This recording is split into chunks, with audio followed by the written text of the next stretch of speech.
The Minister for Trade and Industry, Mr. Kyerematen, has revealed that more than 150 individuals and entities have submitted proposals to his office to construct factories under the One District, One Factory policy. Speaking at the Ghana National Chamber of Commerce Forum on the One District, One Factory program in Accra, Mr. Kyerematen said at least 3 projects in each district across the country have been identified. He said by October, the program would have taken off. The One District, One Factory is one of the flagship policies of the MPP administration. The project is expected to take off in all districts across the country. The government has already allocated 456 million Ghana cedis to facilitate the smooth takeoff of the One District, One Factory policy. According to the Trade Ministry, the construction of the first batch of factories is expected to commence in the 4th quarter of 2017. The core feature of the One District, One Factory policy is to have the private sector drive the entire program. Ahead of the takeoff of the program, the Ghana National Chamber of Commerce and Industry is engaging policymakers and stakeholders to deliberate on the support government can offer to enable private sector play its role effectively. According to the Chamber, the One District, One Factory policy has the potential to industrialize the country, therefore positioning the private sector strategically to play its role smoothly. The president of the Ghana Chamber of Commerce and Industry is Nana Apieje Dankauso. I want to inform the business community and interested organizations that the Chamber has started working intensively in mobilizing information for selected industries with agriculture and agribusiness on top of the pecking order for value chain analysis and development.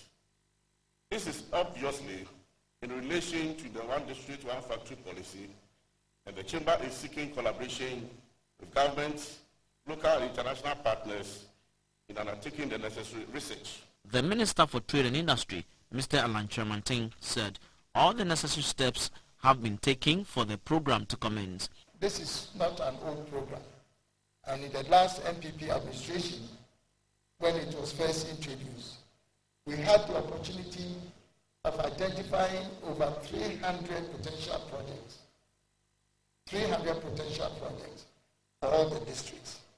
And so I would say that we already have gone, about 50% of the work has been done.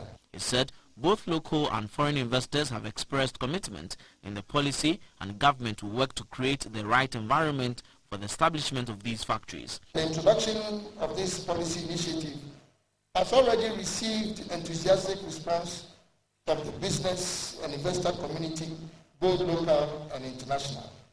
As of last Friday, the ministry have received over 150 proposals, including business plans, feasibility studies, and expression of interest from various parts of the country and covering varied economic interests, even though the program has not been formally launched.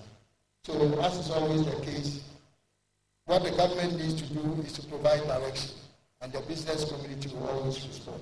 I think this is what we are seeing. The Trade and Industry Minister, Mr. Kyerematen, assured the private sector that government will not compete with them and their investment will be protected. But in a situation where they will need support, government will assist them up to 30% of the capitalization of the business.